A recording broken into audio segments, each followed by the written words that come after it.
Love this podcast? Support it and sponsor today. Simply head to ozcastnetwork.com for details.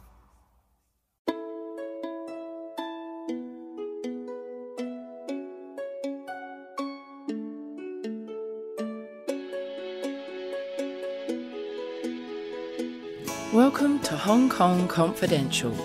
I'm Jules Hannaford and I'm your host. I'm an Australian woman and I've been living in Hong Kong for many years.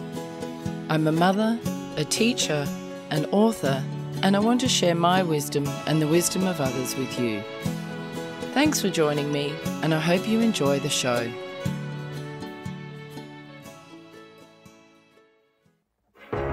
You meet someone online and there's this instant connection. It's amazing how much the two of you just seem to click. They live somewhere far away and there's some plausible reason they can't travel to meet you. They tell you they're in love with you and you feel optimistic for the first time in a long time. They have a successful career, yet somehow they need money from you to solve a short-term problem, always with the promise of paying you back. Time goes on and they need more money more urgently. You've started to see the cracks and begin to wonder whether they've been lying this whole time. All of a sudden it hits you. You've been scammed. Fool Me Twice is the story of my mother, Jules Hannaford, a woman who was drawn into the dangerous world of sweetheart scams. After a trip overseas to meet a stranger, a dangerous altercation in a Manchester hotel room, and thousands of pounds lost for good, she's here to tell her story. Fool Me Twice, a true crime podcast, is available on Apple Podcasts, Ozcast Network, and anywhere you listen to your podcasts. Today I'm here with Marie Kretz Di Meglio. Hi Marie, how are you? Thank you for joining me today. Hi, thanks for having me with you. It's very exciting to talk to you. Tell me a little bit about your work at Uplifters. What is Uplifters and what do you do there? So Uplifters is a charity registered in Hong Kong. Uplifters is a non-profit organization registered in Hong Kong, and I founded it 2 years ago. Its mission is to empower underprivileged communities with online education and peer support. And what we do mainly, it's a program for domestic workers, money management and personal development program. Why did you decide to start the company? The thing is, there are already some great education centers for domestic workers, but nothing really existed online. And I just wanted to make it possible to scale access to education, empower thousands of them to make their migration successful. So do you find that a lot more helpers or domestic workers are interested in doing this online program because they don't have as much time to get out and go into a school, whereas if they can do it online, they're probably much more able to access it easily? In Hong Kong, many of them have the Sundays off, but they are very busy, so they don't have much time. And sometimes also it's not that convenient to travel if they live far away from Central, then they may not be willing to go that far. So that's one thing. Yes, for sure, they may be willing to do other things on Sundays. That's for Hong Kong. And then because we're online, actually, our community is not just in Hong Kong. It's also in Singapore and in other countries in Southeast Asia. And some of them don't even have a day off, So if they don't have an online option, then they would just not do anything for the future. Oh, see, I didn't realize your program ran in other countries and not just Hong Kong. That's fantastic. So what sort of courses do you offer for the domestic helpers? The signature program, it's a 3-week online money management and personal development course. The name is Dare to Dream. Money management basics, like how to save, how to budget, with personal development, so how to communicate better, especially with the family, how to be more confident, also about emotional resilience, mental well-being. If you want to get out of poverty, it's not just about saving more. It's also about projecting yourself in the future, being able to say no to money requests, critical thinking, being able to resist scams, this kind of thing. So that's why the program is so holistic. And how many people do you find sign up for your program each year? So Uplifters is quite a young organization. So we are seeing a big increase in the numbers of students. So to give you an idea, last year we had about 600 students, but just since the beginning of 2020, we have already went beyond the number of students we had in 2019. I think 900 students as of end of May. Isn't that fantastic? How long do the courses run, and do they have to do homework? Do they have to submit, do exams or anything like that? Or how do the courses run? So it's very flexible. It's a 3-week course, but we give them 1 month to finish it. And the idea that it has to be adapted to the schedules. We know that they have long working hours. They may not be able to, connect at a given time or do this kind of things. So they can do it when they want during the week. It takes about 20 minutes a day. And it's an online classroom, meaning they can go there, they can read the text, they can do the quizzes, they can then do the homework. We call it challenges because homework may not be. Yeah, it's a bit childish, isn't it? Yeah. Yeah, that's great that you call it challenges. I like that. And then they share it on the group chat. So the idea is that it's online, but they are not alone. So we have group chats with 10 other students and 1 team leader. And that's why it's so powerful, is that it's a community-led project. So the team leaders are alumni, domestic workers that we train to help the new students. And that's what makes it possible for us to have high completion ratio. So you have your graduates come back and teach the new students. Yeah. Oh, what a fantastic idea. And I guess doing 20-minute courses is a nice idea as well, because sometimes the helpers are working long days and long hours. So if they've got short courses to do over a few days, that probably makes it more manageable, would you say? Yeah, the idea is that we try to encourage them to do it 20 minutes a day, so that's easy. If they cannot, it's still, as I said, very flexible. They can do it on Sunday, the entire program for the week. But yes, we try to build a habit, and that's why we're having this group chat so they can encourage each other and motivate each other. So, you call it peer support, but it's a lot also about peer pressure, positive peer pressure. You see the other ones doing it, so you feel, okay, I have to do it as well. Oh, that's great. And do you offer other courses apart from the Dare to Dream course? So we have a follow-up program for Dare to Dream. The name is Make It Happen, because we know it's not enough to just study for 3 weeks and then change your habits and change your lifestyle. So we have this 6-month follow-up program, and that's the same way, the same principle. They would do it every month, get a reminder on their budget, and get additional personal development tools. So that's what we call our Prepare for the Future program, is Dare to Dream plus Make It Happen. And then what we are developing at the moment is completely different. It's a vocational course around baby care. And so what we see is that to make their migration successful, of course, they need to prepare for the future, but they also need just, to meet their employers' expectations. It's not that easy for them. They not always have a lot of training before they arrive in Hong Kong. So we want to make sure that they get the skills they need to do their job well. And also the tandem course, there is one part for the employers about the skills and knowledge they need. And there is one part also for the employer to get tools to better communicate the expectations to the domestic worker.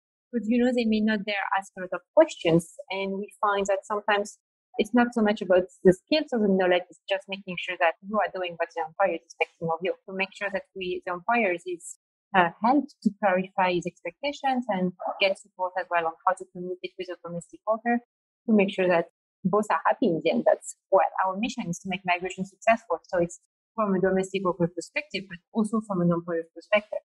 How do the domestic worker employers know about your course? At the moment, it's mainly by word of mouth. And because it's all online, it's very easy for them to join. So they just need to click on our Facebook page, send message. So everything is done through a Facebook chatbot. So from a domestic worker's perspective, you never leave Facebook. And that may seem, like not that important, but this community, they don't really use anything on the internet except Facebook. Yeah. So if you ask them, to browse, to look for your class on Google or to sign up with an email, very little of them, they will do it, especially if they don't receive training beforehand on how to sign up online with an email. So that's why it needs to be everything through Facebook. So the domestic workers, they mainly hear about us through their friends on Facebook. And then they sign up through the Facebook page, and then they can also join our Facebook group. What a great idea. That is such a good idea to do it through Facebook, because that's a platform that they're all really familiar with. So I'm sure you get more people signing up because of that. Yeah. What is also important is get our courses known. It's good to be on the platforms they use, and then as well to maximize the completion ratio. The challenge with online education is not to make people start it. Usually many people want to do it. It's free, it's online, it's easy. It's to make people complete it. So for most online education platforms, the completion ratio is around 5%. But because we do it through social media and the platform they use on a daily basis, because of the group chat with the other students as well, we got a 45% completion ratio. And we're talking about the community, that has very little time off, that they go into class on their smartphone. So yeah, that's quite impressive. Yeah, that's really brilliant. So Marie, how do you think that these programs help break the cycle of poverty for the foreign domestic workers? So what teaches them is to build emergency savings, escape date, and start investing in productive assets. So that's how little by little they can increase their financial stability. It also helps them improve their mental well-being, their mental health, and critical thinking. So all of that combined will really help them make the most of the stay abroad and make sure that the sacrifice they make working away from their families is worth it. Oh, brilliant. And why do you think it's important to empower the domestic workers? I think it's beneficial for them, of course. To make sure that they say that they would make their migration successful. But it's also important for the host societies. Well, they are doing very important work here. They're taking care of our children, of our elderly. So they do feel the care service gap in our societies. And we don't want someone who is, financially desperate or having a lot of mental health issues because she feels very depressed. We don't want that. Of course, we want someone who is healthy, who is happy to work, and is having a good position towards a job as a domestic worker. So that's why empowerment is important for us and for the employers as well. And let's talk a little bit more about the money management side of the program. What sort of things do you teach them? You mentioned about not getting caught in scams. Tell me a little bit about that. Yes, that's one of the most important things. It's quite useless to teach them how to save more than when their friends tell them, oh, but I heard about this great scheme and you just need, to sell a few products online and then you will get the tons of money back. And they tend to, a lot of them fall into what we call pyramid scam or multi-level marketing networks. Some of them are normal businesses, but many of them are scams where actually the money they make is only through recruiting new members. And like all pyramid Ponzi schemes, at some point, it just collapses and everybody loses money except for the founder, of course. And then do you teach them about saving and investment and things like that as well? Yeah, so it's step by step. So first we teach them about building emergency savings because many of them, they really have no saving at all. And the thing is, the moment they face an emergency, they have no option but to take a loan. And for this population, they don't have access to traditional loans. Money lenders can legally charge them up to 60% interest rate in Hong Kong, which is massive. 60% interest rate. And I'm talking about, licensed money lenders. That's not even talking about the loan sharks, the other kind of people take advantage of them. And a lot of people, if they don't have a lot of education about money management, don't really think about the consequences of that 60% interest. They don't really understand what that truly means, do they? Not just domestic workers, for many people, if they don't really understand finances and interest, it doesn't really hit home until the payments start coming out of their account. Yeah, clearly they don't calculate at all what with the payment fees and then they tend to fall into debt cycle. So they have to take another loan just to pay back the first one. And sometimes, they don't even really realize that they don't really need that loan. So we teach them about needs and wants. And so first emergency savings if you really have a need. And then, of course, also don't take a loan just because you want to buy a nice gift for your daughter because you're coming back home. And that's something that may seem obvious for us, but in the Philippines, it's very common to take loans for anything. That's interesting. Rather than just basic needs, it's being a bit frivolous and taking out loans to buy gifts and presents when they're not really required, are they? They're more of a luxury. Required. Yeah, it's a luxury, but it's very hard, when you don't see your children for 2 years and the moment to see them as of something. Imagine yourself, of course, it's very hard to resist. Absolutely. It would be so hard to resist because we all love giving. Everybody loves giving presents to friends and family. So it would be really tough not to be able to do that. And especially if your children are with your parents back in the Philippines and you haven't seen them for ages, it would be really tough. Marie, what about personal growth? What sort of areas do you work on there with the domestic workers? What we insist on is communication. So what we just discussed, how to communicate with the family to help them understand that it's not because you don't love them that you're not sending money, but because you need to prepare for your future together, your future and your family's future. So that's one thing we really insist on, and we use some communication techniques like the DESC technique, where it's really about describing the situation, expressing your emotions, find the solution. So they have this kind of framework to help them prepare their communications better with their families. So that's actually great, isn't it, to have a kind of a framework so that you can refer back to that and you can practice it. So with practice, you'll get better at it. Yeah, we have a team of personal growth advisors. Most of them are coaches, actually. And so they really help us find the most adapted tool for the community that we know work, basically. So that's one of the things. The other important personal development notion we want to teach them is about self-care and positive psychology tools. So, for example, we use morning and evening rituals to help you feel happier in your daily life. Also, be able to work on your dreams on a daily basis. You know, it's making sure that your dreams become a reality. So we do a lot of things regarding SMART goals and going beyond just, okay, I have a dream, but what will you do practically today to make it happen? Wow, that's so great. Wow, you're doing such good work. That's amazing. How does the peer support program work with Uplifters? So the peer support works with the team leaders, so the alumni being trained to support the new student. And so the way we do it is that we have a 2-week program to train our alumni to become team leaders. And after that, they would get a team of students to support during their studies. We do have peer support inside the group chat, so the students together they encourage themselves, but the most important person is the team leader who's really trained to support them. How do you feel that you improve the life skills of the domestic workers? We've sort of talked about personal growth, but what about day-to-day life skills? What do you mean exactly by life skills? Because I guess communicating out in the world and being able to go into shops or go to the doctor or just being able to function out in the world, especially for some of them, their English isn't necessarily as good, particularly ones from Indonesia or Sri Lanka. So is that something that you work on as well? Like just general, like interview skills or anything like that? Yes, it's something we do work on, the self-confidence. For example, one of the last challenges they have is to dare something new. And it's up to them because, as you just said, some of them are quite confident and some of them are really not. So they have to decide on something that is a little bit difficult, but not too difficult, and do it the next week, and then they can share back with their peers. So it can be like exactly what you mentioned, going somewhere new, going on a hike if you've never been hiking, going to visit a place you've never visited. Or if you are more confident, then it could be, start singing in front of your friends, or it really depends on your initial level of confidence. You know what? That's something that we should all do.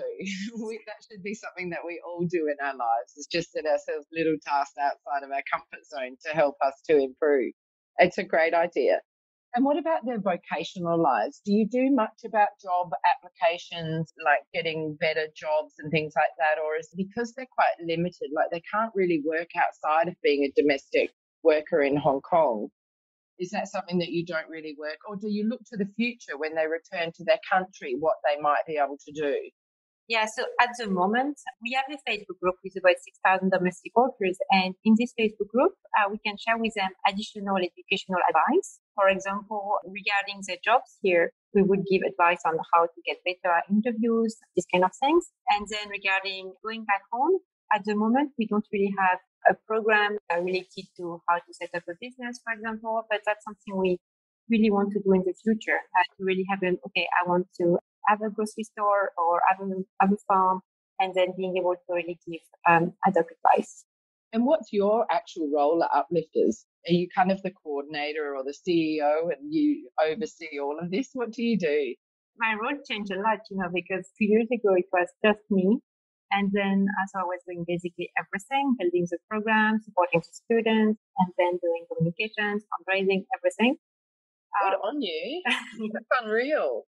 And then, I had a team of volunteers to join me, and I delegated the communication and the student support. And little by little, we have been able to grow. And now we have a team of 4 staff. My job is a little bit less on student support and a little bit more how to prepare the next stage of growth. So, with this kind of numbers, we need to now invest in our systems, in our IT systems. At the moment, for example, the database is still a Google spreadsheet. And when you have 500 more students every month, it's getting a little bit challenging. So preparing the next stage of growth and doing more communications so that we can get more support. Do you take volunteers from the community to come and help with you or work with you at all? And if so, can we give them some way of getting in touch with you? Yeah, so we do need volunteers. And so the way we work is that we have the 4 staff plus a team of what we call core team volunteers, who have time on a weekly basis. And then at a project, who can just, come in for a few hours.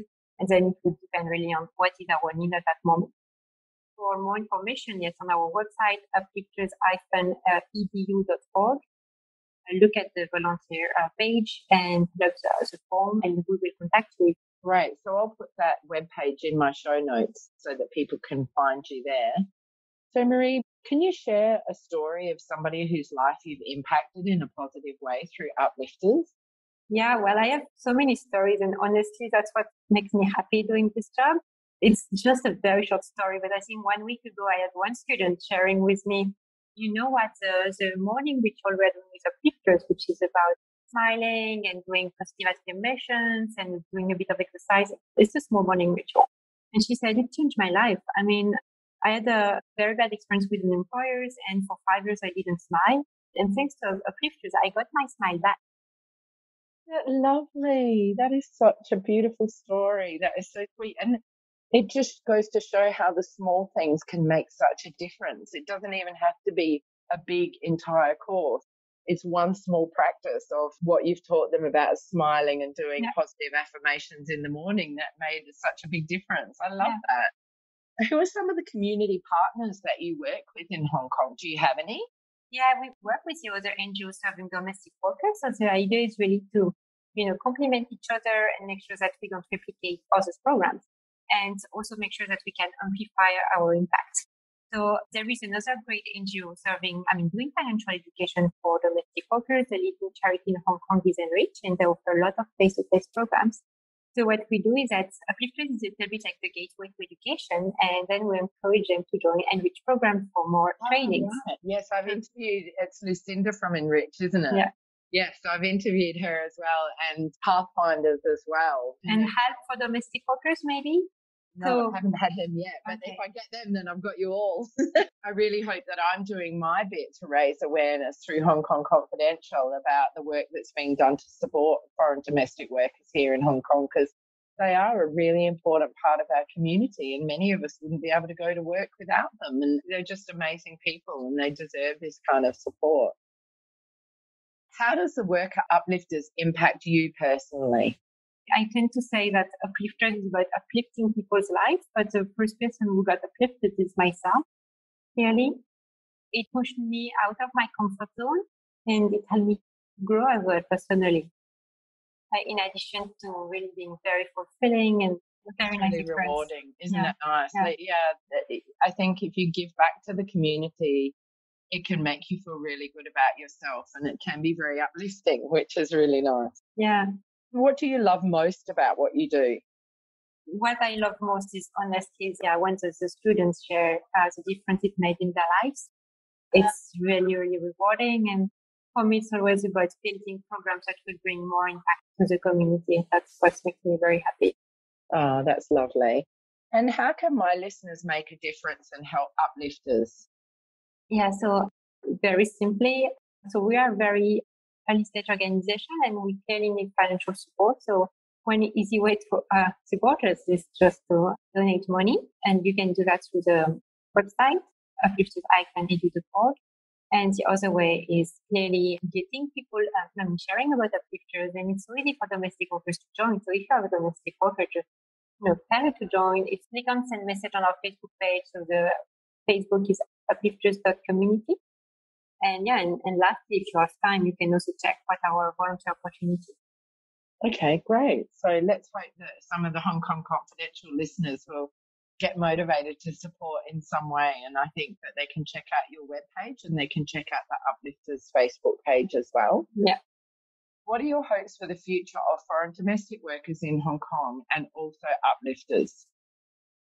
For migrant domestic workers in Hong Kong, I really want them to make their migration successful. It's so sad that they would spend years here and not even benefit from their hard work. So benefit from the sacrifice they make, and the society becomes more inclusive little by little. So that's one thing. And regarding uplifters, it's very simple. It's just to scale, basically. That's lovely.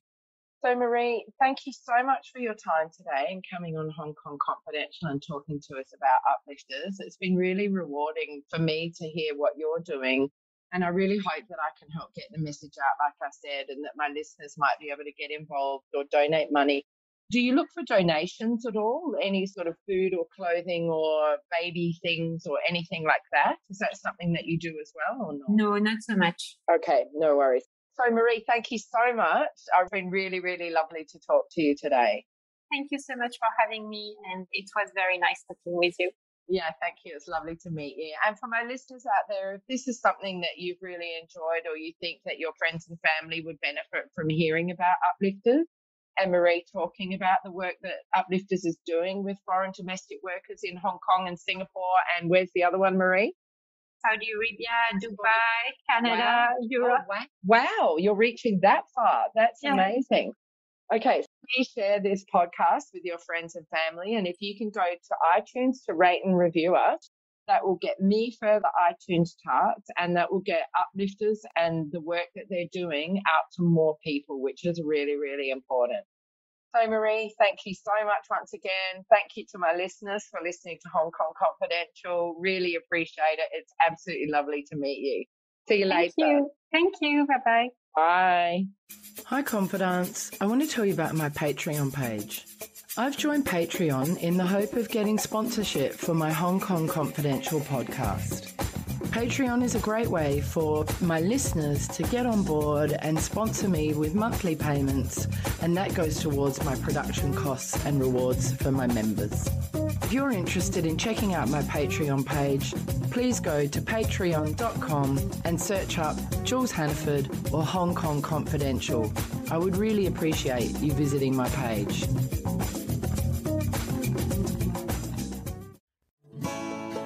So that brings us to the end of another Hong Kong Confidential podcast. I'm Jules Hannaford. Thanks for joining me, and I hope you'll be with me again next week. If you enjoyed today's podcast, please can you go to iTunes to rate and review it. I would really appreciate your feedback. You can email me at jules@hongkongconfidential.net, and you can find me on Facebook and Instagram at Hong Kong Confidential. If you'd like to hit me up on Twitter, it's at Jules Hannaford. I would love to hear from you.